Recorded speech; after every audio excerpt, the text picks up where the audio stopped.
Hello, how are you doing? We're live. This is over and over and over again, the Positive Arsenal channel, and this is the Wolves versus Arsenal pre-match warm-up show.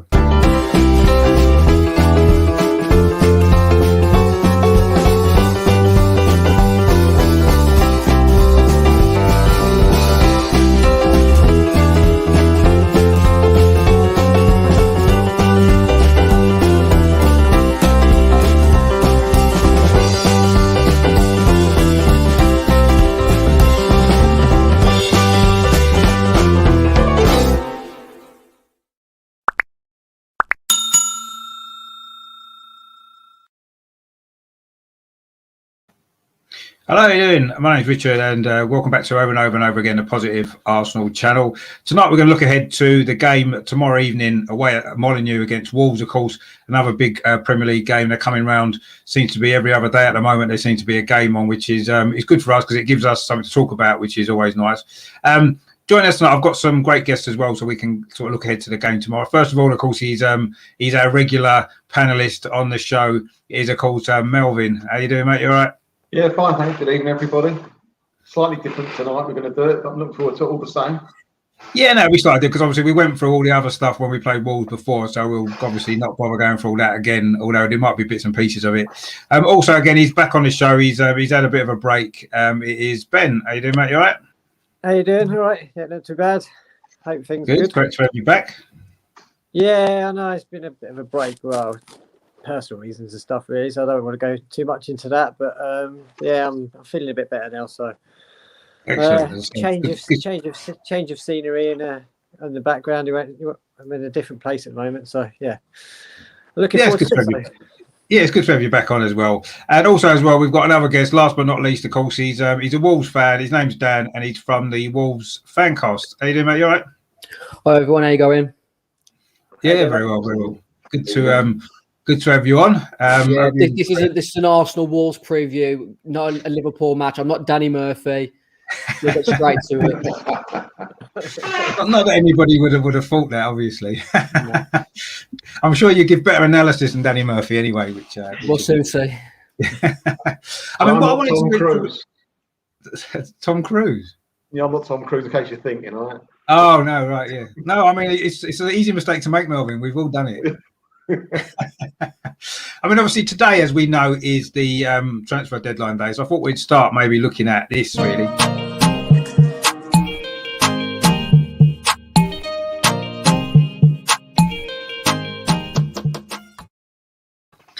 I mean, I haven't really, there's been so many games over the last few weeks. I haven't really had a chance to really look into the transfer window in terms of other clubs. I mean, Dan, have you guys done any business at all in the window? We've had a few incomings and a couple of outgoings, mostly sort of academy players who have left this month, gone permanent, a couple of loans. We've had Patrick Catrone come in and out, bit of a farcical transfer scenario from start to finish. We brought him last summer. Hasn't really worked in any aspects. We brought him back earlier in this month when we were down to one fit striker. He's played 2 games, hasn't set the world alight, and now he's left for Valencia. Wish him well. Never rated the player, but it is what it is. We've signed one decent striker, Willian Jose from Real Sociedad, who's been linked to a few decent teams within the Premier League the last handful of years. He's only played 1 game so far, one full 90 minutes, and he's looked the part so far. Just needs to get that first goal to kick into action. Yeah, I mean, obviously the striker situation was probably your biggest concern, wasn't it? Obviously with Jimenez being out. I mean, I'm assuming he's out for the rest of the season now, is he, Jimenez? He's back at our training ground, actually doing light work, doing a bit of running and exercise, but any sort of issue with injury with the skull, you really don't know, do you? I mean, at one point, that Ryan Mason of when he got injured at Hull, I think it was, he was supposed to come back and play again, but never did. Just got to take it a day at a time, and hopefully he can feature this season. But his health's the main priority, obviously. Yeah, of course, and obviously the injury that occurred in the previous meeting against us, didn't it? At the Emirates, of course, a terrible injury that was. And I say, let's hope that he is back playing as soon as he can. But yeah, I mean, I guess that's been. I mean, we'll come on to that a little bit later in terms of like the sort of form that you guys have been in. I mean, Melvin, what have you made of our transfer window? We've had quite a lot of people going who maybe a lot of us wanted to go, and a couple coming in as well on loan. Also, well, today, Ainsley Maitland-Niles has been confirmed to have joined West Brom on loan as well. Obviously, Wolves rivals. Yeah. What have you made of all that, Melvin? The sort of what we've done this window so far? I'm very happy. We've got rid of obviously the deadwood, and that means they can never play for us again. Even if they were going to be in our squad and we thought they wouldn't, they do play for us again. I'm very happy what we got out. We've got Martin coming in midfield. Yes, that's definitely an improvement. That's good. We had to have a backup goalkeeper. That was too obvious, and we might have done a Wolves. A goalkeeper we bought in the summer, he's had one game. We realised he's probably not as good as people thought he was, and I thought they might actually get rid of him in this window as well. Well, they haven't done that. But I mean, that might happen in the summer. I think you never know. No, I've been very happy. I think it's an issue we've got. The only one issue, not saying the only issue, but the main issue at the moment with us is the left back position. We've got rid of Kolasinac, Ainsley Maitland-Niles, who can obviously play there as well. And we haven't really. I was like, Cedric is a cover. All right, Cedric is a cover. But I don't think that you would have Cedric playing a number of games necessarily, because you don't know what Bellerin's going to play like. If Bellerin drops, you've got to play Cedric on the right. We have got no cover to the left back. So I think hopefully tonight they get the magic wand out and bring out a left back, because I still think that is a very, very important position. Other than that, I'm very happy with what we've done. I think we've done some terrific work that should have been done 2 or 3 years ago, and hopefully might continue and be finished in the summer. I'll tell you something, Richard. This summer now, this transfer, my opinion is Arteta cannot say it's not his squad. He's had every opportunity to make it his squad, and that's it. All right, he may not be able to buy the player that he wants because of money and this, that, and the other, but he should have been able to get rid of every player now, because all the ones that he shouldn't want or didn't want, he's had the chance to get rid of now. Yeah, no, I agree. And like you said, next season, he's not going to have any excuse, is he? And if things don't go well, then there's only one person that can fall back on. Whereas maybe this season, he's got away with it a little bit more because it hasn't been totally his squad, has it? I mean, what have you made of it, Ben, in terms of, the players going out in particular? I mean, we've got rid of a lot of wages, haven't we? Which I think's been important. Oh, over the moon. That's the one way of looking at it. I honestly couldn't believe all this was going to happen this January, and nobody could see this coming. Nobody. I'm absolutely chuffed to pieces. Honestly, it's one of the best transfer windows in January we've had for a long, long time, and it just shows you things are happening behind the scenes that we wanted for such a long time now, and we're seeing it. And if this transfer window is anything to go by, the summer could be a really, really good one, and we'll see what happens. But honestly, I couldn't see this happening. I'm over the moon. Honestly, even the couple of little, obviously the keeper as a loan was a good one. Good little bit of backup. Runarson's not probably had a great couple of games, did he? And he's on the way back out again, and.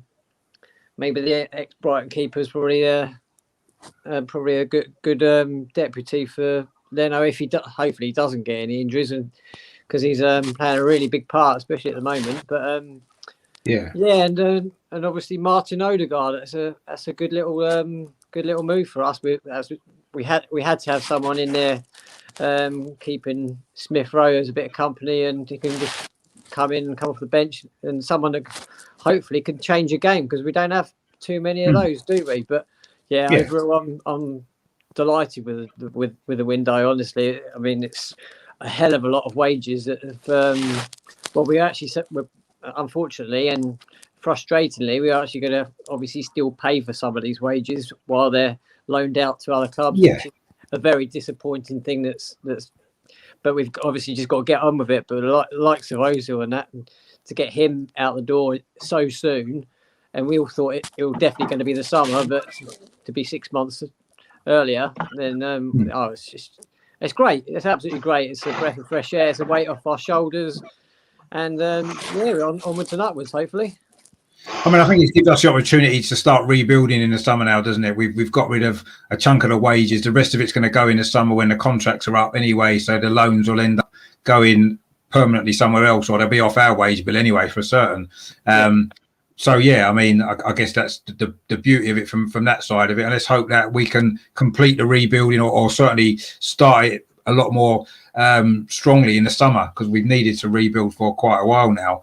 I mean, obviously, it all just basically depends on what funds are going to be made available, aren't they? I mean, we're obviously going to need to probably sell one or two as well, maybe in the summer to get some funds available. We was never actually going to buy anyone this window. It was only going to be loans, just due to the circumstances we've got for that financially. But no, overall it's a decent bit of business and a very good January window. Whatever even happens tonight, even if Maitland-Niles going out on loan is a good little move as well, because he's needing the game time, and he's not at the moment on form. You're not going to take Xhaka out of the team for Maitland-Niles, are you? Give him a run, because Xhaka's doing a decent job at the moment. And that's where he wants to play. I mean, I've got the feeling that because Maitland-Niles has gone out on loan, that we are going to be getting a left back in, because he was potentially covered there. He did play there a few times, and now they've sent him out on loan. I think that almost guarantees that we are getting somebody in a left back. We have to, don't we? We have to. Yeah, and I think that's already been. That's cover as well. Yeah, I think that the process for that's already happening, and that's why we've allowed Maitland-Niles to go out on loan. Apparently, Willock might be going to Newcastle on loan as well, another one who probably needs game time as well. So I think that would be a good move. I think that would be a good move. Obviously, in terms of the game tomorrow, I mean, if we just look at this.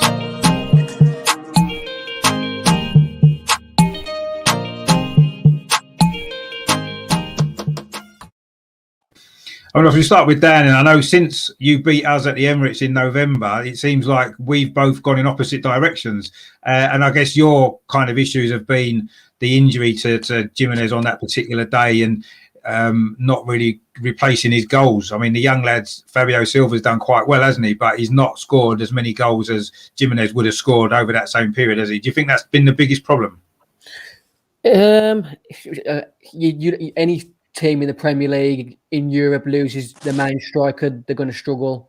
I think Man City to a degree are now the top of the league at the moment. Without Aguero, I think they haven't coached as much as they could have done, really. I mean, showed with like Spurs last season, how long Kane was out. They struggled to get Europe in the end, just managed to scrape in front of us. Losing our main striker has been a massive blow. I think we've struggled mostly transitioning into a new formation, and it maybe not coming off. So we've had to revert back to what's been sort of tried and trusted. But the players that have been brought in to replace the likes of Jota, Doherty, losing Johnny Otto at fullback, trying a new formation just hasn't worked. And as it's shown in the last few weeks, he's mixed and matched with formation, back four, back three. And I think the players just aren't really comfortable in their roles at the moment. It's showing in their lack of confidence, which is shown on the results table. I think we're like, in the last 8 games now, we're bottom of the league for form. We've drawn 3, lost 5. It's worrying times at the moment. Yeah, I mean, I was going to ask you actually about Adama Traore, because I think last season he was brilliant, and he seems to have been very in and out of the team. He's been nowhere near as effective this season, has he? What do you think the reason for that is? Obviously, going back to Jimenez, losing his sort of focal point to actually find crosses into the box for. We've not got the biggest of squads at the best of times. Never mind losing Jimenez. Adama, as good as he is, he telegraphs a lot of what he does. He'll slow the pace down. He'll wait for the fall back and an extra opposition player to try and box him in before he'll then try and take him on. He's very frustrated at times in regards to he takes quite a bit of time to actually get the ball in the box, which allows defences to set. He's very frustrated, and there has been like sort of rumours of Liverpool chasing after him again after the summer. I think he's still got 2 or 3 years left on his contract, but there was supposed to be talks of a new contract that apparently that's stalled because obviously being linked to Liverpool. For me personally, as good as he is, if we could get the money that I'd want for him, I'd let him go. Really? I would, yeah. I think we can build a better squad because I feel like he makes us makes Wolves one-dimensional at times. I feel like when things aren't going our way, it's get the ball to Adama and hope he does something. Yeah, no, I can see that because I guess that's he's the sort of player that can maybe make something happen. I guess, isn't he? Generally, I mean, I agree with what you said a little bit. I think he does sometimes slow the play down because he'll draw the defenders towards him and then he'll try and use his pace to go past them, won't he? Before he gets a ball in. But yeah, I mean, maybe he's missed Jimenez to get on the end of his crosses because last season those two linked up really well, didn't they? Scored a lot of goals combining between them, and I think this season when I've watched Wolves, sometimes you see he puts a ball into the box. Traore does, and there's, like you said, there's nobody in there really who's going to benefit from it in the same way that there was before. And maybe that hasn't helped perhaps as well. You seem to have a fan in the show. Nathan as well seems to. Nathan Henderson there. Is that an Alan Partridge reference or? I don't know. I thought he might have been a fan of yours. But anyway, I mean, obviously, I know at the weekend you guys lost, didn't you? Again, unfortunately, 1-0. Again, it's been a lack of goals, isn't it? I mean, what did you make of the performance against Crystal Palace then? Because you did beat them in the cup, didn't you? Massively frustrating. I think like they had an awful record going into the game ourselves. We picked up a good point away at Chelsea. You go into the Crystal Palace game thinking we can get a win here and then we can properly kick on for the rest of the season. And then the guys turn up defensively. I mean, as you're aware, we're usually good at counter-attack. That's been our sort of foundation since we got promoted. And defensively, our passing to finding our wingers, building our way up, it's pathetic. Honestly, I was so angry on Saturday because we made Crystal Palace look like Barcelona at times, similar kit, but it was just embarrassing. It's so deflating watching Wolves at the moment. Just because I mean, I don't think it's even 6 months to the day that we were in the quarterfinal of the Europa League, and now we're 9 points in front of Fulham. They've got a game in hand. We've got to play them at Craven Cottage. How are we finding ourselves in this position? Raul Jimenez isn't Lewandowski or Cristiano Ronaldo. We shouldn't be in this situation. It's massively frustrating at the moment. What do you think? What do you think has changed then so much? Because you were such a force and used to play so well against the top teams, and you certainly gave us a good game all the time. And I just don't understand how you can turn into a bad side overnight. It's just really head scratching, really. Yeah, I think it's just like what I mentioned. Just I think we've been sort of transitioning in between formations. At one point, we were going for sort of a 4-2-3-1 formation, but then that stopped our sort of foundation of the creativity that comes from sort of Connor Cody spreading balls out to our fullbacks. We've lost Johnny Otto, we've lost Matt Doherty. Nelson Semedo's come in for a massive fee and he's improved the last sort of month or so. But from a goal contribution point of view, he hasn't scored a goal for us this season. I don't think he's actually like. I think he's come close a couple of times to scoring, but losing Doherty, losing Diogo Jota, just a load of our goal contributions have just come from just been lost. Yeah. I mean that's definitely been the issue, isn't it? I mean, obviously scoring goals has been the reason why you've been on the run that you've been on. You know, you're not going to pick up many points if you can't score goals. And you know, you scored, I think, is it 8 goals or something in 13 games or something in the Premier League since you beat us. And that kind of sums it up, doesn't it? I mean, you're not conceding that many, if we're honest, are you? I mean, defensively, you've been pretty solid. I mean, why do you think Nuno's been changing the formation then when it worked so well over the last couple of seasons? You finished sort of 7th both seasons in the Premier League. Why do you think he suddenly tried to change it? Is it because of the personnel, the players that's gone and injuries and stuff, or do you think he just wants to try something different? I think the whole sort of manager cycle in today's game doesn't usually last more than sort of 3-4 years. I think he felt after the way that we went out to Sevilla in the Europa League, I think they had something like over, I think like 72% possession in the entire match. It may have been more. He said he wanted to transition to a more heavy possession-based game this season, hence reverting to sort of a 4 at the back, 2 midfielders, and then sort of 4 out-and-out strikers, 3 behind a 1. But it hasn't worked because defensively, I just don't think centrally we're that strong. we give away a lot more chances defensively because we've sacrificed a centre-back. We've looked better going forward, but we've just missed a focal point, like you said, with Jimenez being that number one at the top. We just need something to click quickly because we're looking over our shoulder at the moment. Yeah, I mean, I say when you after you beat us in November, you were in the top 6, and we were the ones looking over our shoulder at that point. You know, and I say it's been a complete sort of turnaround for both of us. You know, we've obviously picked things up, and you guys are unfortunately going in the opposite direction. Which, I mean, to me, it would, you know, I've always kind of liked Wolves being in the Premier League. It was always a great away day, and it's a shame, obviously, tomorrow we can't be there. I know Ben would have enjoyed going as well. It's just one of them great games, isn't it? Great stadium, great atmosphere, and it's just a shame for that as well. So, you know, I want Wolves to turn it around because they've played some great football last 2 seasons. I think in the Premier League, and been teams that have come up generally in the Premier League have come up to stay up and do nothing else. Whereas at least Wolves of the last 2 seasons have had a good go. You know, like Ben said before, you've got results against all the top sides. You know, you've beaten us, you did the double over Man City last season. You know, you beat Liverpool, you knocked them out of the FA Cup and that kind of stuff. So, you know, you've had a real go, and it's been a breath of fresh air, really. So it'd be a shame. I don't think you'll go down. I've got to be honest. I do think there's a lot more teams that are worse off than you, and I think you're going to be fine. But it's still, I mean, is a shame. You should know yourselves. Football fans are very fickle, very, very fickle. And being brought up a Wolves fan, I've seen us do things the hard way. We like to make ourselves look stupid when we're at a high. That's the only reason I'm being pessimistic. I believe there is 3 worse teams than us, but with the way the league situation is at the moment and our current form, it would be wrong to think that we're too good to go down.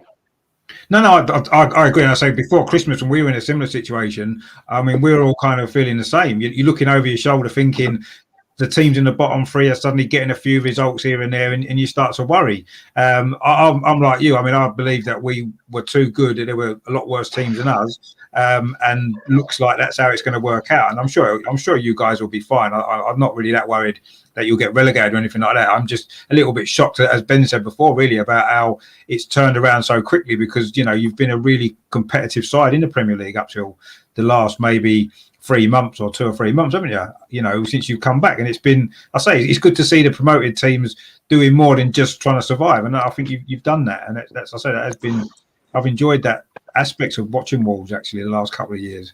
And it's just not quite happening for you at the moment, is it? But no doubt when you're on a bad run, playing us might not be such a bad thing, because we've had a record this season of losing games that we wouldn't have been expected to lose. I mean, obviously we've had a decent run of results in the last sort of month or so since Christmas. We've turned it around. I mean, what did you make of the Man United game, Melbourne? Because I've not really spoken to you since that. What did you make of the performance? I mean, I thought a draw was probably a fair result in that game, if I'm honest. I thought we had a good second half. They maybe had a good first half, and I think overall the draw was about right. What did you make of it? I thought the first half was shocking. Both teams couldn't be bothered to attack. And it showed that we missed 2 of the youngsters. Saka we missed big time, and Tierney we missed. That's not making an excuse, but that is the fact. That is a fact. With Saka, I'd have been more upset if we drew 0-0 that game with Saka in the team. And I think that the second half we did improve. We didn't have that bit of luck to start with, because we had a couple of chances that didn't quite go our way. But the best 2 chances fell to Man United. And how they never scored, I do not know. But they were typical Man United goals, smack in the middle, across the ground, and the forwards moving in, near post. I mean, our goalie wouldn't have got near either of them. Not blaming him. They just wouldn't have done it. No goalie would have saved them. And I thought we got away with it a little bit. You know, it was a bit of the first 20 minutes, the 30 minutes, second half. Yeah, I think we had a few chances. I thought we were going to win it. And then all of a sudden, with those United chances, I was going, all right, I'll take a draw. Thank you very much. Very disappointed. I think bringing Willian on, for me, I don't want to have a go at him too much, because is it his fault? It may even be his fault he's not brilliant, it's not coming off. But he's lucky there's no fans at the stadium, Arteta, because I think I don't think he would have brought him on if there would have been fans at the stadium. I might be wrong about that, but I just think it aggravates the fans. Just seeing him as a sub sometimes aggravates the fans. He's not the worst player we've ever had, don't get me wrong. But when you think, and we could be wrong that he's not putting it in, he's not giving it 100%. I don't care what the name is. Whether they come through our ranks, we've bought them, we've loaned them, whatever, it leaves a bad taste in the mouth. And that's what he's done at the moment. So I was surprised that he did bring him on when he did, when there's other options. But at the end of the day, yeah, I suppose a draw was a fair result. Move on. He's definitely not your worst ever player, because we had your worst ever player, Oleg Luzhny. I think you had a couple of them. You had was it we did this? Was it Ali Adier? Did he go to Wolves? Yeah, he wasn't too bad. Championship level at best. Yeah, I mean, I remember when Luzhny wasn't our worst. Yeah, what did you think, Dan? What did you think of Afobe coming? Afobe was good for you, though, wasn't he? I adored Benik Afobe. I still do. He left Wolves under a cloud when he went to Bournemouth. Yeah, it was a bit. That hurt when he went to Bournemouth, but then he came back, got us promoted, and then we swanned him off to Stoke. So I'll be forever in awe of Benik Afobe. He was a talented striker. I hope he kicks back into his career and does well again, but he seems to have gone off the radar at the moment, isn't he? He's in Turkey at the moment. I went to Wolves a few times when he played for the Wolves, and you had a very good forward line. You had a guy that played for you sold at Crystal Palace, a tall guy. Yeah, Saka and he was terrific. And you had a shorter guy, more thick set. Noah Dicko, yeah. We had what was those two players? I think Bakary Saka might be playing somewhere like Cyprus or something now. He's coming towards the end of his career. I think he's just getting those cash in hand contracts. And Noah Dicko was playing for Vitesse Arnhem in Holland, I believe. He had a bad cruciate ligament injury at Wolves and never really was the same after that. But yeah, that was a good time as a Wolves fan. We were exciting times to watch Wolves then, Dan, weren't they?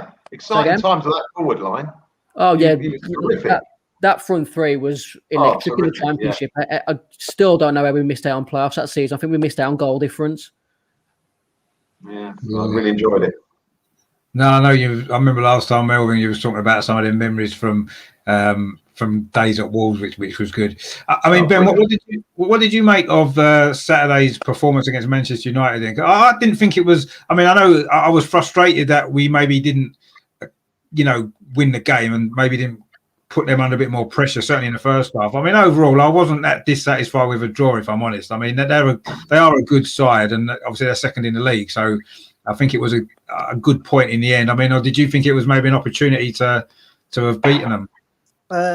No, I said of a couple of the groups and that on social media. I was it was one of those games where if we had our best Tierney, Saka, and Aubameyang were out there, I think we'd have won the game. But when they're not out there, I think Man United are going to be more disappointed with the draw than we were in the end of the day. I think the draw was definitely the fair result, and they missed two very, very good chances, which we kind of rode our luck a little bit. I know Lacazette hit the bar with a free kick, which was unlucky. We had a couple of little half chances, but overall, it was. I would have took the point.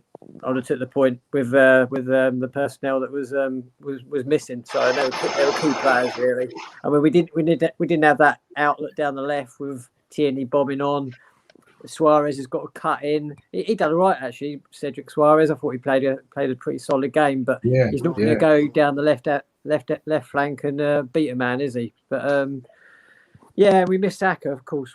Every way he's been playing, everyone was going to miss someone like him. And Aubameyang, of course, he was.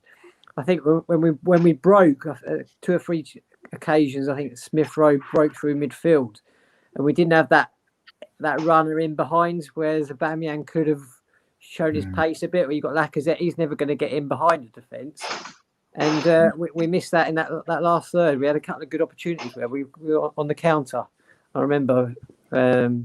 Couple of times and we had a couple of good positions, but like I say, when you miss 3 of your best players and all day long they're definitely on one of the first names on our team sheet these days, and we come out with a draw. I wasn't too disappointed, Rich. I really wasn't. No, I wasn't overall. I mean, like you said, we could easily have lost it in the end. I mean, Cavani, how he missed that open goal chance in particular was unbelievable, really. He's a striker of his quality and his experience. You'd imagine as soon as the ball came across to him, I thought it was a goal. And I was amazed when it didn't go in.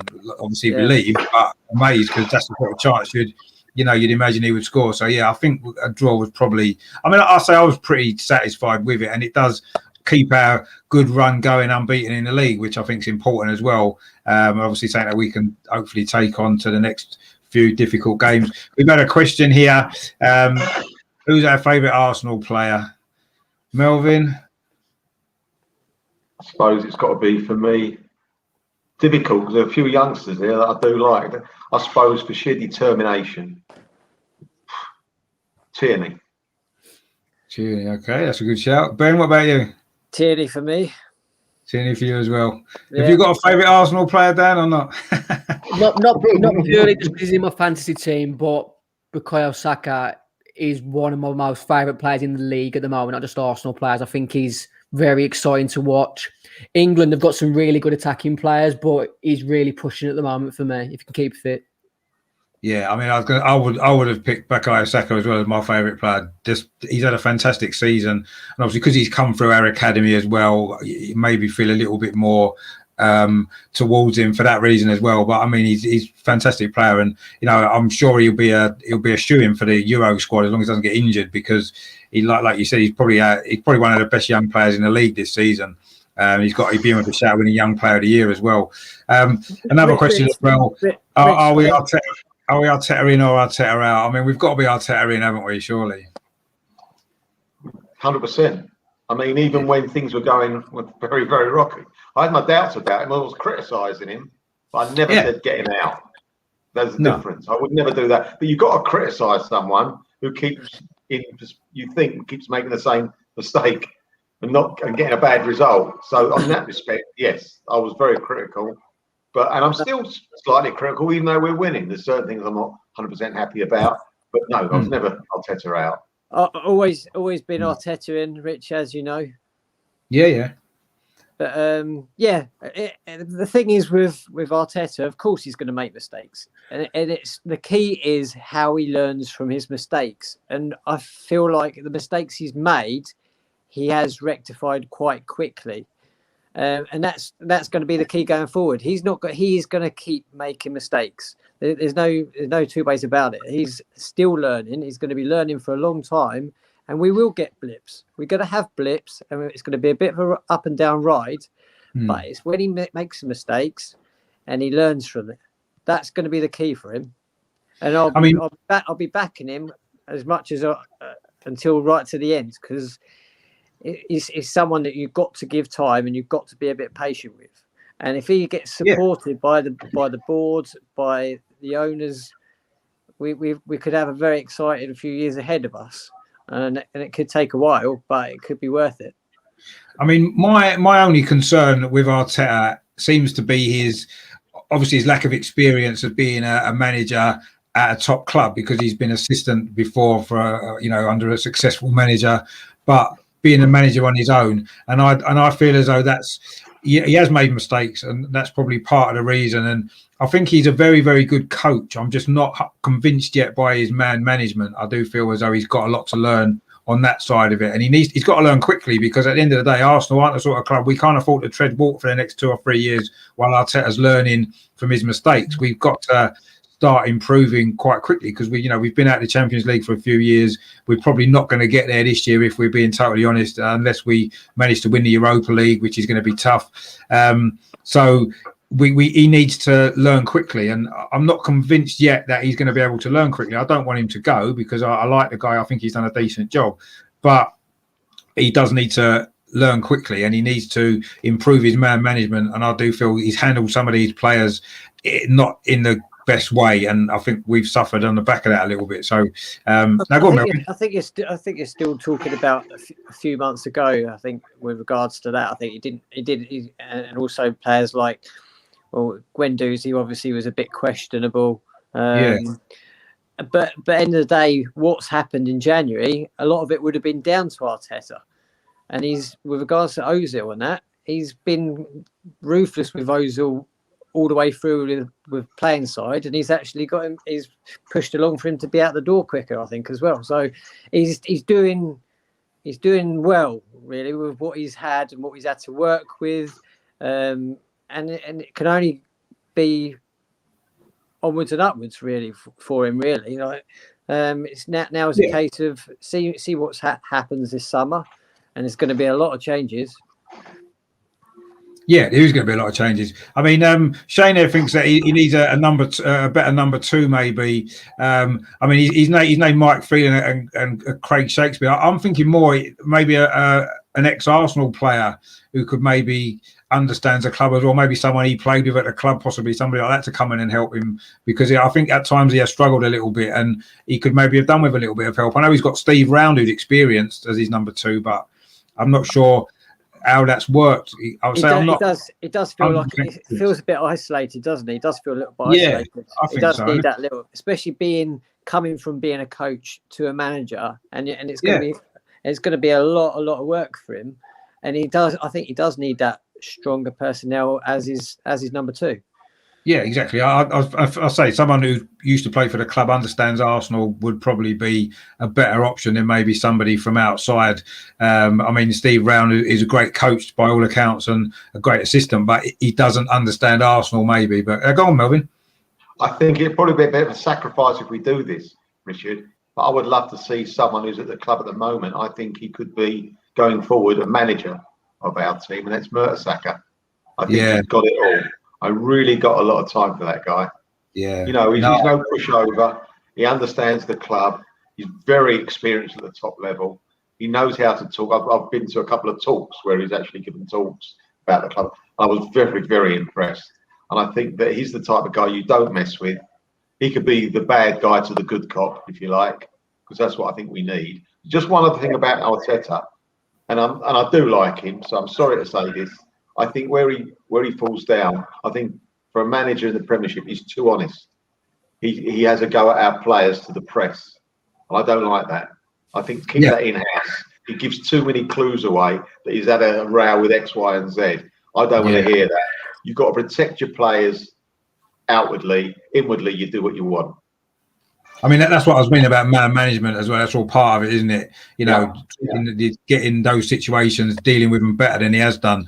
I mean, Dan, what are you making of Nuno? Obviously, he's had a lot of success at Wolves. I mean, you're not getting to the point where you want him out at all or anything like that, are you? Not on camera, I'm not.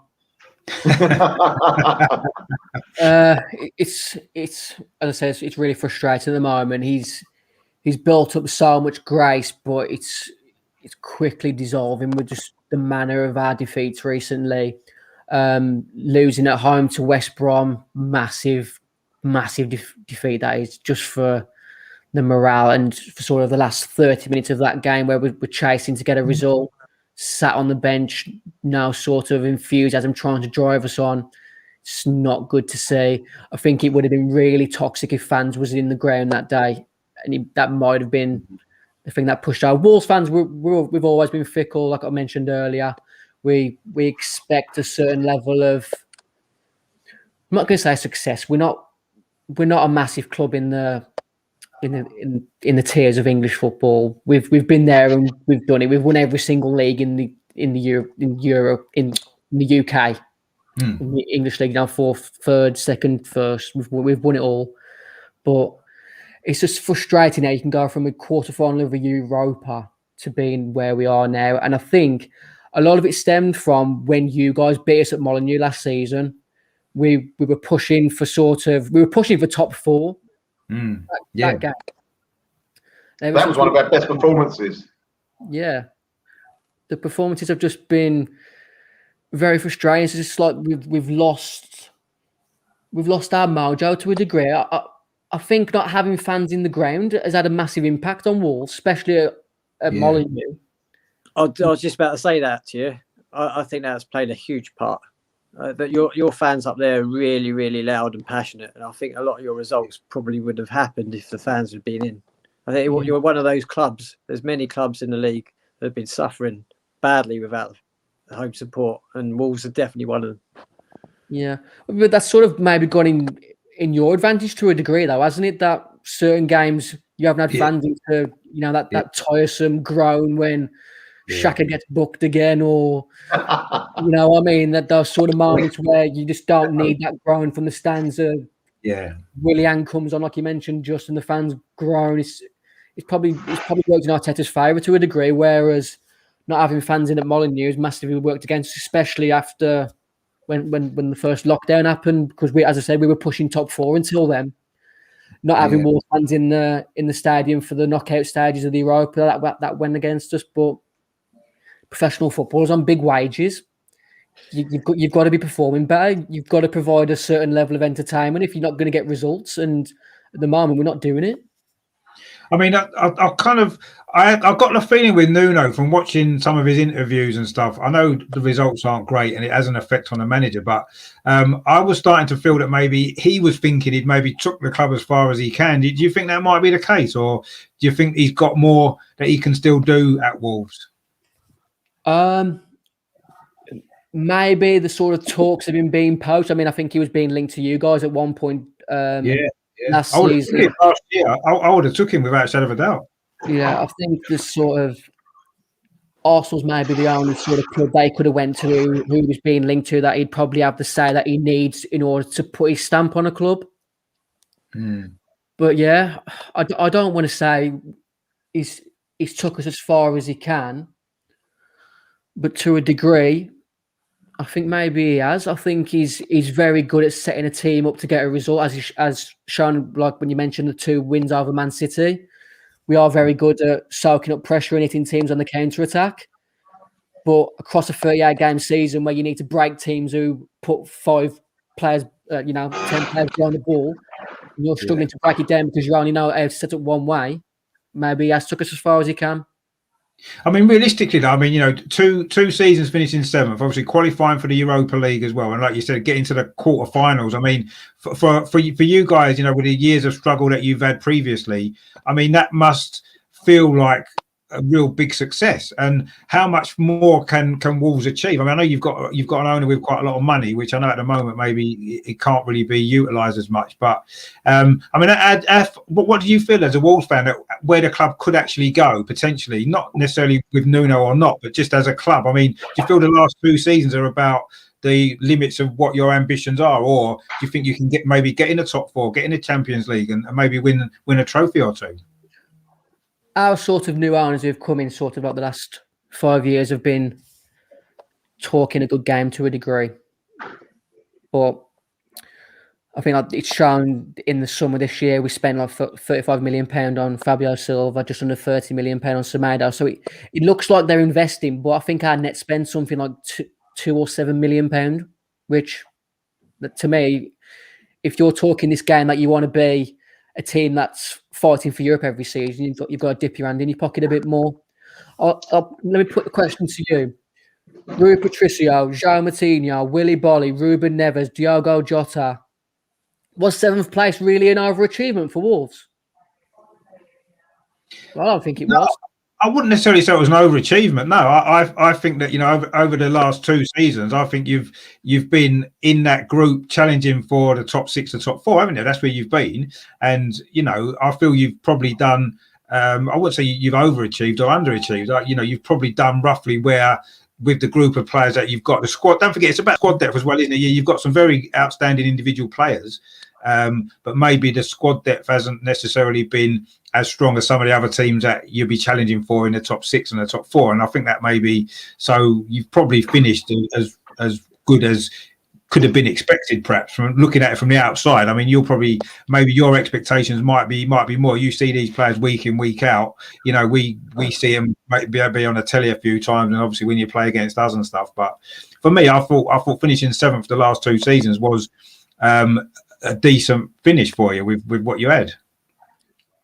Yeah, I'm not sort of undermining it. I just feel like with those sort of caliber players that I just mentioned, and the sort of the run that we had going into lockdown, as I said, I think we were sort of like maybe 3 or 4 points off Chelsea, who were 4th going into the game against yourselves.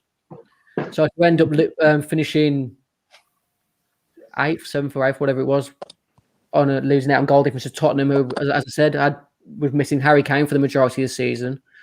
Massively frustrating. you talk about squad depth there. That's a desire of Nuno's.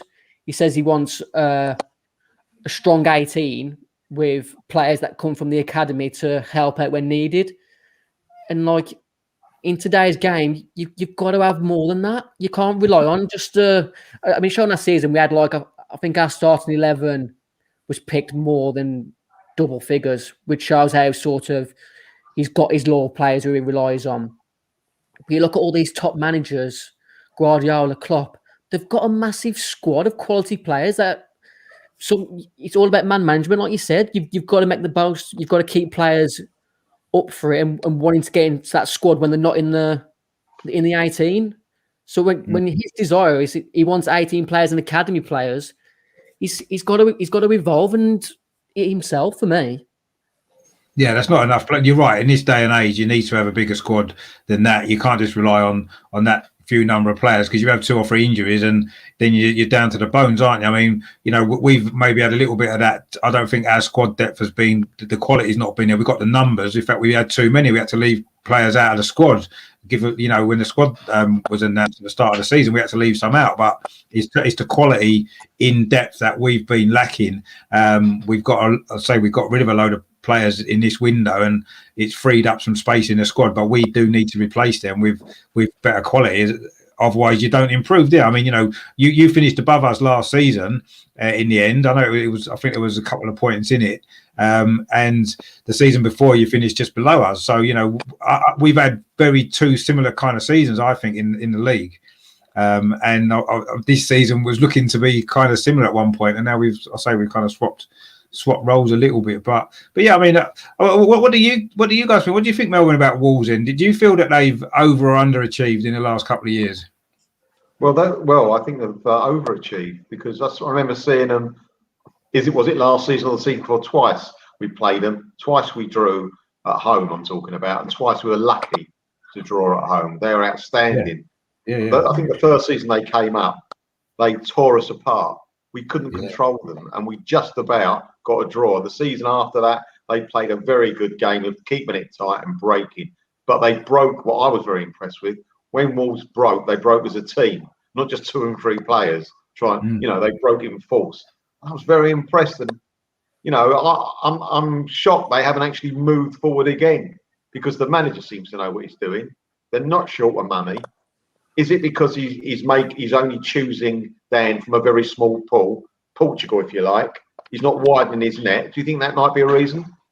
I think you just sort of broached it there, that we are heavily influenced by Jorge Mendes. He's massively helped us bring in the likes of sort of Patricio and João Moutinho. And João Moutinho for £5 million, just ridiculous in today's football market. But then has he recalled those favours in favour of Semedo in for massive money?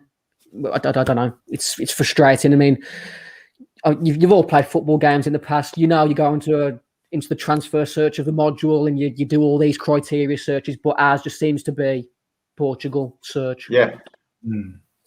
I mean, we probably had a similar thing with France, didn't we? When Arsene Wenger was in charge at the beginning, we got all our players from France. I mean, in the end, most of them turned out to be quite good, and it, helped the club move forward. But yeah, I do think now, particularly, you need to maybe branch the net a little bit further afield, and maybe a little bit closer to home as well. There's a lot of good players in the English game already that could improve our squad, could improve your squad.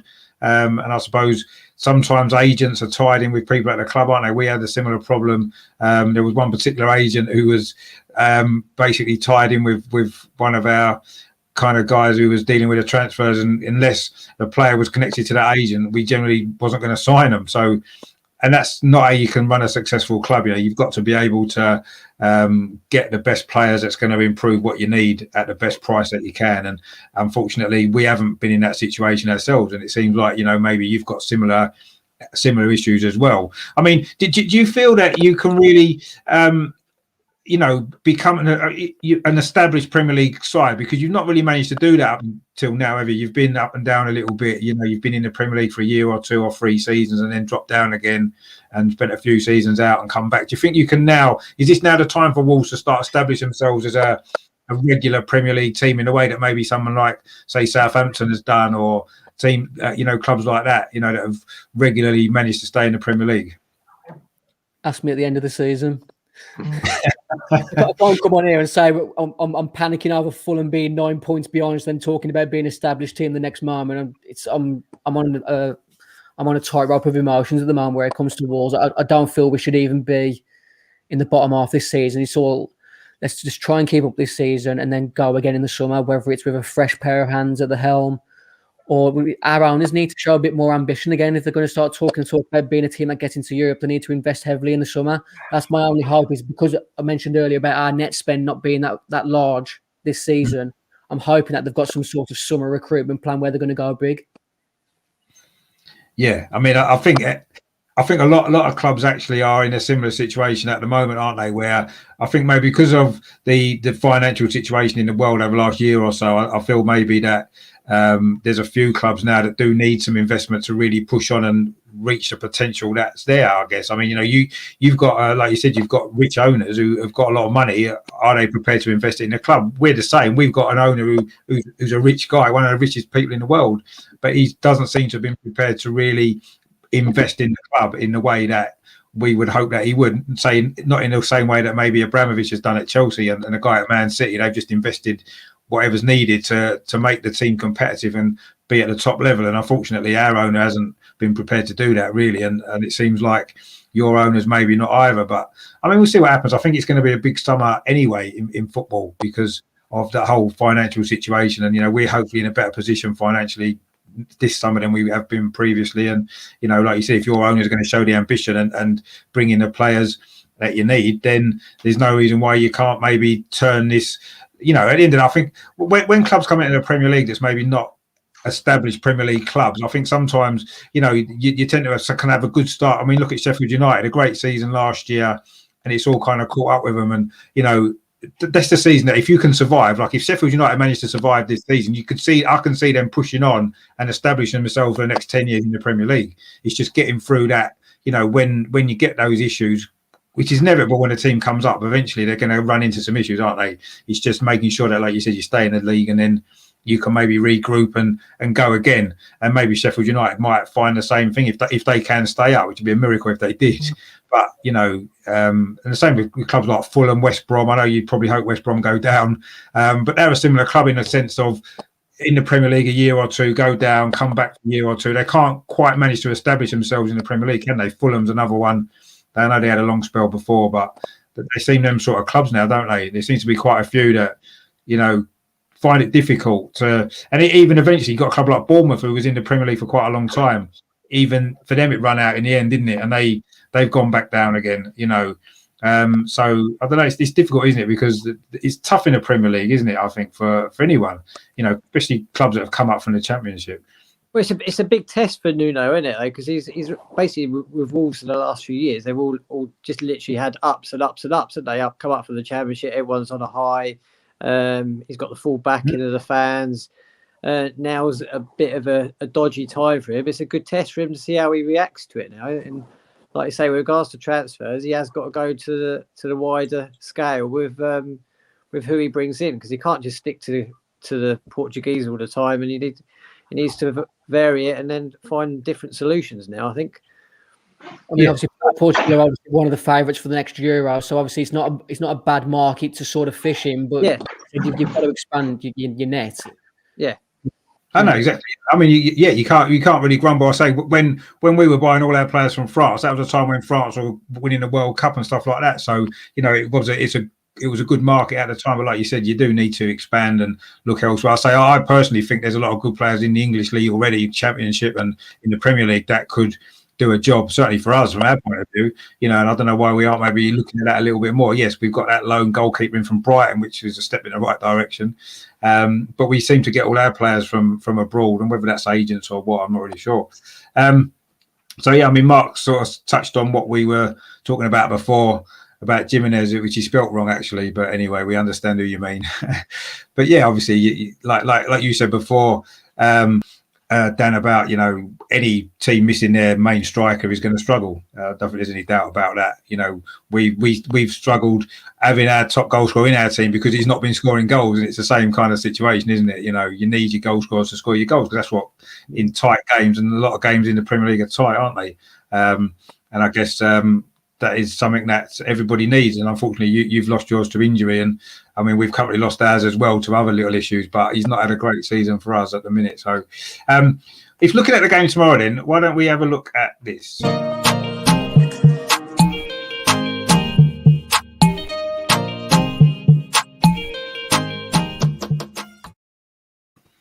So obviously, in terms of the lineup tomorrow, I mean, we've still got quite a few injury concerns. One or two players that have not been playing, and not sure if they're going to be fit for tomorrow. I mean, what are you thinking, Melvin, about our team?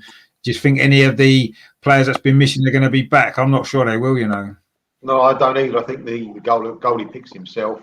The defence will be exactly the same as the other night. The midfield, the two will be the same as the other night. I think if Saka's in, then probably Pepe's out. And I think you'll have Saka, Lacazette, the front four, if you're going to play a front four. Saka, Lacazette. It might be Aubameyang and Smith Rowe. I'm not sure Aubameyang's going to be able to play, is he? Because of quarantine and what have you? He was training today, but I don't know if... Doesn't make any difference, Richard, if he trains. I'm not sure. I don't really know what all the protocols are exactly. You'd imagine if he's training, he must be able to mix with people. But is that just in his bubble? Because he's obviously his bubble. Yeah. Can he actually play in a game? I don't know. I mean, Arteta didn't seem very, very sure that he could play when in his interview, did his press conference this morning. He was more thinking that Aubameyang probably wouldn't be ready for this game, maybe for the weekend. But I'm not expecting him to be fit or to be able to play. I would say Aubameyang, open brackets, Martinelli, close brackets. No, that's fair enough. Well, what about you, Ben? Do you think any of them might be able to play that missed Saturday? I can't see Saka starting. He might make the bench tomorrow night. I think Saka probably. Tierney by the looks of it, he's definitely not going to play. Aubameyang, well, if they go by the rules, he won't be playing a part at all, I don't think. Because by the rules, I think he was away middle part of last week, so I can't imagine he'll play at least till the weekend. But no, that's what I'm thinking. I think the back four pretty much picks itself. It's going to probably stay the same. I don't think Mari's fit enough, is he, to come back in? Or well, it's February now, so he's allowed to play because he won't cost us any more money. So I don't think he'll start because you're not going to break up those two that have been playing well, are you? But he might be on the bench. I don't think he should either. I think he just stick to the back four. Yeah. Suarez is literally the only option, especially if Maitland-Niles goes away tonight. Midfield. Partey needs the games because he looked rusty on Saturday. Very rusty. He's just lacking game time for me. And Saturday proved that. So I think it would just probably be him and Xhaka in there. Pepe should keep his space. He looked quite lively at times on Saturday, and his work rate coming back was good as well. So Pepe should start. Lacazette and all depends on Martinelli. He himself is not 100% fit, and he can see that. So he might not even start. So I don't know. I think few ifs and buts in there with regards to how fit some of these players are, to be honest. So yeah, might see a couple of changes, but overall the back five is going to stay the same. The midfield two is going to stay the same. Pepe should start. Lacazette should start. There's question marks over probably one or two. That's about it. Yeah, I mean, Shane's put there whether he thinks Martin Odegaard might start. I don't think he'll start this game. I think he might get more game time than he did on Saturday. I don't think he'll start though. Do you think he will? I don't think so. No, I don't think he'll start. I think it'll come on again. Yeah, that's what I think as well. I mean, in terms of the Wolves team, then Dan, obviously you played the three at the back on Saturday again, didn't you? Crystal Palace. Do you think that he's going to stick with that? Obviously, it's a home game this time, or do you think he might go back to the back four, or how do you think that you might set up? No, I think he'll stick to what the lineup was on Saturday. I think he'll go with back three again, wing backs. to all depends on whether he starts Traore or Podence for me on tomorrow night. I think Willian Jose will lead the line again. I thought he did okay. He had 2 decent chances against Palace, which Grayson made 2 decent saves from. But yeah, I think the defence pretty much picked itself at the moment. I think Romain Saïs is still out injured. We're still missing Johnny Otto for another few weeks. Jimenez is definitely out. So yeah, it pretty much picks itself. The 11 is just whether Podence or Traore starts. Who would you start? I think if he's fit, you have to start Traore just because of how much of an unknown he is. I don't like using him as a impact player. I don't think you get the best out of him that way.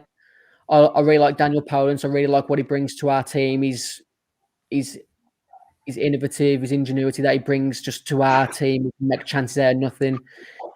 Ideally for me, we'd play 4-2-3-1 and have Podence beyond Jose with Neto and Traore on the wings, but I just don't think we're defensively solid enough to play that against a decent team like yourselves.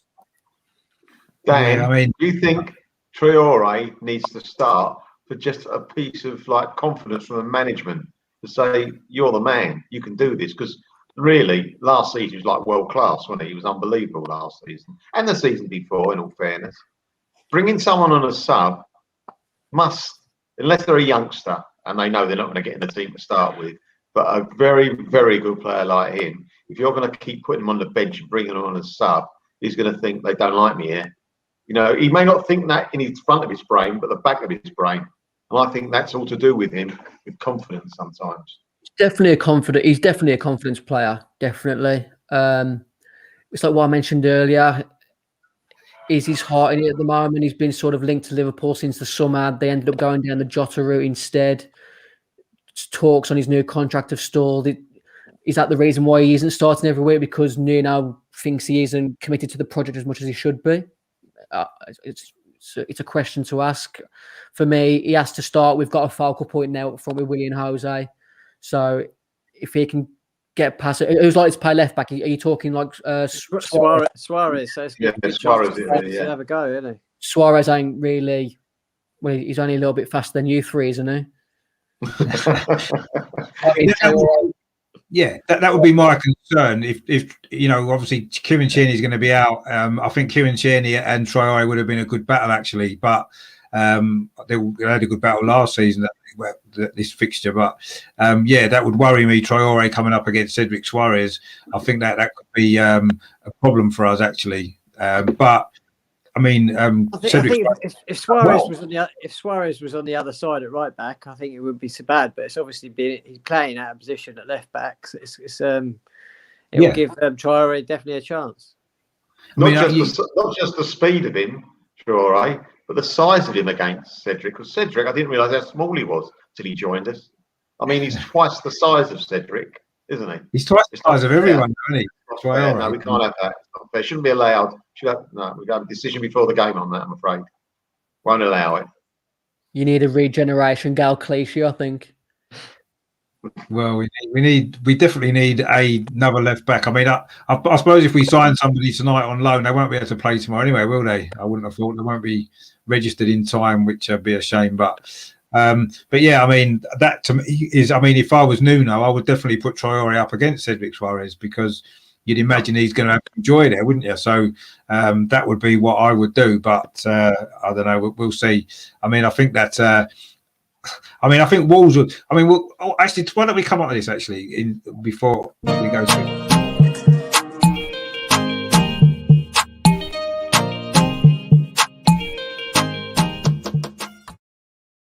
I was going to say maybe Wolves may well be happy with a draw.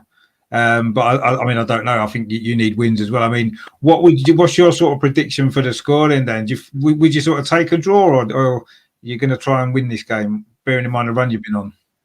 I think sort of listening to what you guys have mentioned, the likes of being without Aubameyang, Saka, and Tierney, we're not really going to get much better chance than actually getting a win against you guys tomorrow.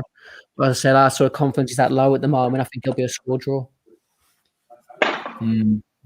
Yeah, I mean, I wouldn't be surprised if that was the case. Actually, what about you, Melvin? What are you thinking for tomorrow? I'm a little bit positive. The nearer I go to the game, I get more and more positive. Last week, I would have thought we'd probably draw. Now, I think tomorrow night, I think we're probably could win 2-1. I'm going for a 2-1 win. I think Wolves I think the reverse of the home fixture we had against them.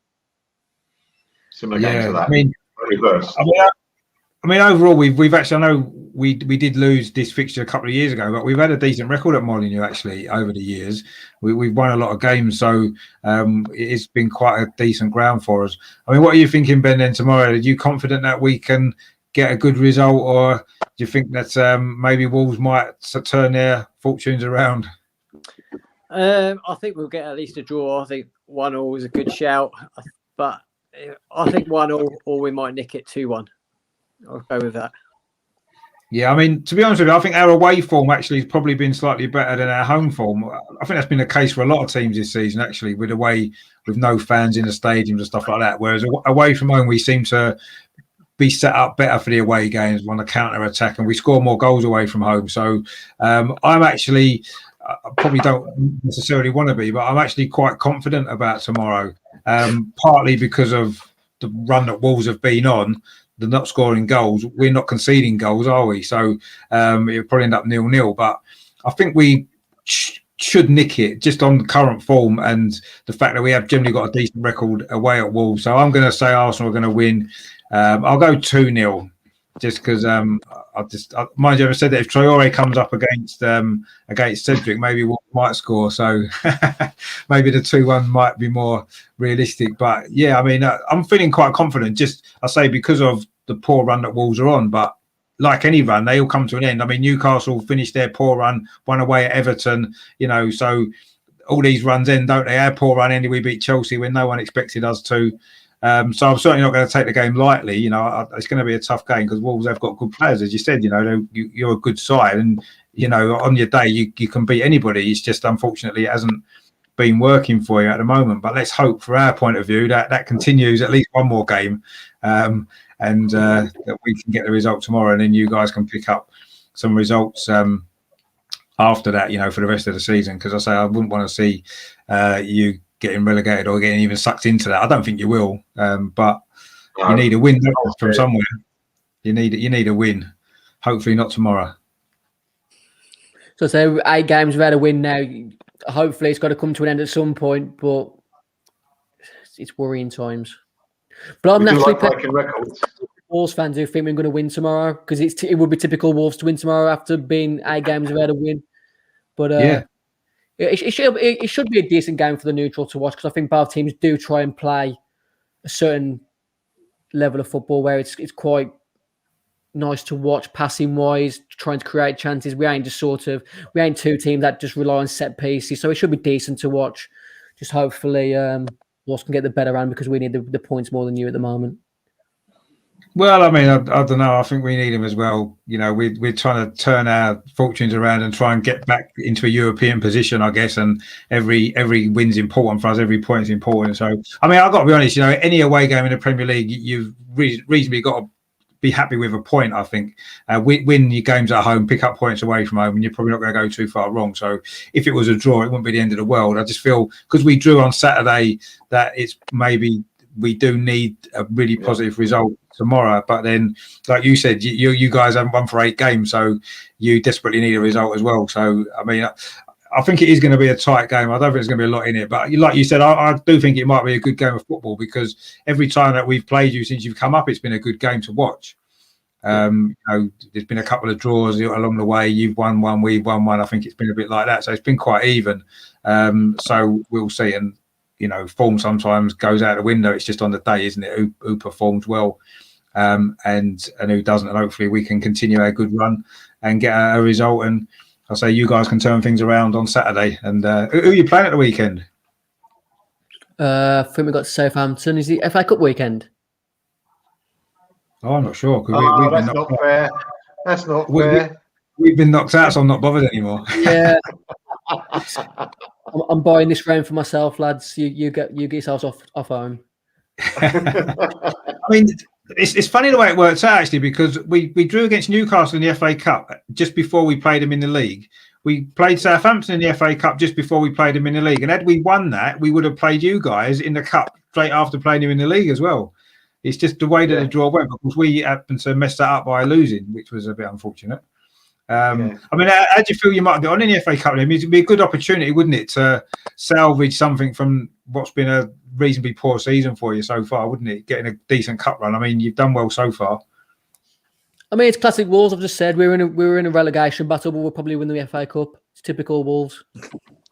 You take obviously not going down, but I mean, you wouldn't mind winning the FA Cup, would you? Who wouldn't? I mean, I'm sure even you guys are getting bored of winning the FA Cup now. You've won it that many times. I don't think you can get bored of winning trophies, though, can you? Nah. We threw the FA Cup away the season before last when we lost to Watford in the semi-final. That still hurts to a degree, and we faltered against Man United in last season's FA Cup, and we should have went further. Really, the season is quickly dying out for Wolves unless we get drawn into a relegation battle. So I hope Nuno just take the FA Cup serious. Yeah, well, I mean, you've made it through so far. I know you've had quite a difficult draw, actually, because I know Crystal Palace at home is never an easy game. And then, obviously, the Chorley game was just an accident waiting to happen, wasn't it? You know, it's the sort of game where you don't really want. It's a nice draw in a way, but it's a game you don't have to play, because even if you win, you're expected to win. And if you don't win, it's a total disaster, isn't it? And it can lead to a lot more problems. But you managed to negotiate that in the end. And I say it's a shame that it's not us that you'll be playing, because I'd have quite liked us to have carried on in a competition and gone on to try and win it again, but it wasn't to be.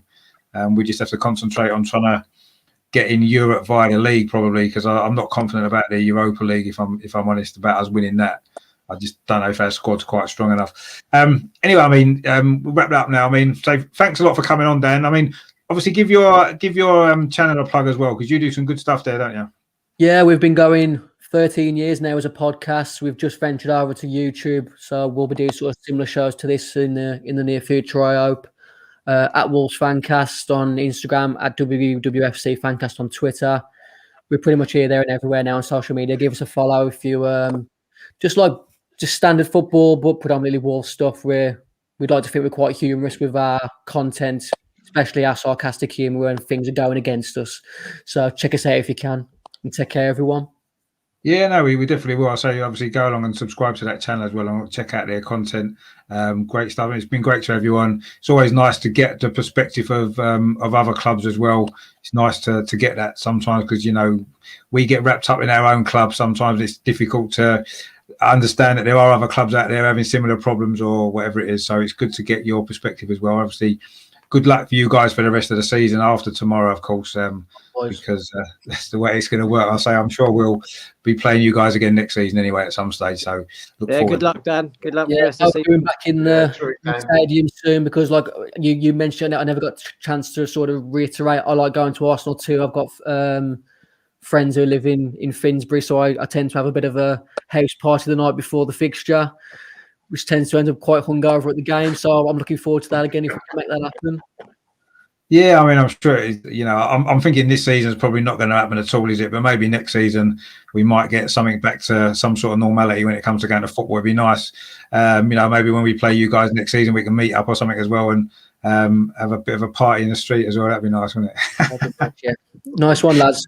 So thanks a lot for coming on, mate. Take it easy, and we'll speak to you. We'll speak to you soon. Cheers. And Melvin as well, where can people find you? As it says there, Melvin, the only way is Arsenal Marks, on Twitter mainly. Just on Twitter. Yeah. And Ben as well. I know you're not on YouTube that much, are you? You come on here a few times. No, I don't. I don't actually think I've got a YouTube account. Actually, I think I'll just stick to this really, and obviously Facebook and Twitter and stuff like that. On Twitter at ClockheadBen30. So yeah, nice and easy.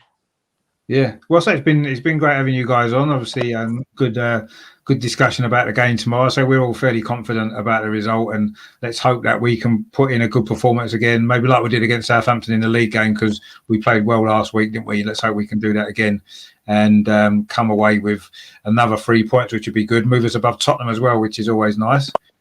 And you know, we've got some tough games coming up, haven't we, over the next week as well, with Villa and Leeds as well to come. So it's not getting any easier. There's no there's no recovery time really, is there? It's one game into another game, and the players have it hard, but we have it hard as well, having to watch them all and prepare for the shows and stuff like that. So a lot of work for us as well with this games. It's painful watching it all on the telly, isn't it? It is, yeah, it is painful watching it, which is why I've kind of enjoyed doing stuff like this and doing the watch-alongs and stuff, because it's made it a little bit more bearable than just sitting at home watching it on the telly, which I would find I'd have had enough of that by now. I probably wouldn't have watched half the games if it had been just down to that, maybe. So it's kept an interest going, and I say let's hope the next season we can get back in the stadiums again, and that'd be really good. We can all meet up and enjoy the fact that we can watch football again for the first time in a long while, which would be really nice, wouldn't it? So anyway, coming up on the channel, I'm actually going to do the last hour of the transfer window. I'm not expecting us to make any signs particularly, but there might be one or two things go through. So I'm coming back about 10 o'clock to go through that last hour. And then I will be doing a watch along of the game tomorrow as well. Probably go live about 5:45. So if you're around, come and watch that as well, which will be good. And so please subscribe to the channel as well if you haven't done so already. So lots of good stuff coming up. Thanks to you guys. Thanks to Dan as well, the Wolves fan. Brilliant having him on. And check out their channel as well, Wolves Fancast. There's some good stuff on there. And I say they're hoping to do some similar shows to this as well soon, which would be good. So hopefully, have a look at that and subscribe to them as well. And of course, in the meantime, it's another big game for Arsenal, isn't it? I say they're coming every few days at the moment, but no rest for the wicked, I guess. So coming ahead of that game. Come on, you Gunners. Come on. 3 points. 3 points. Come on.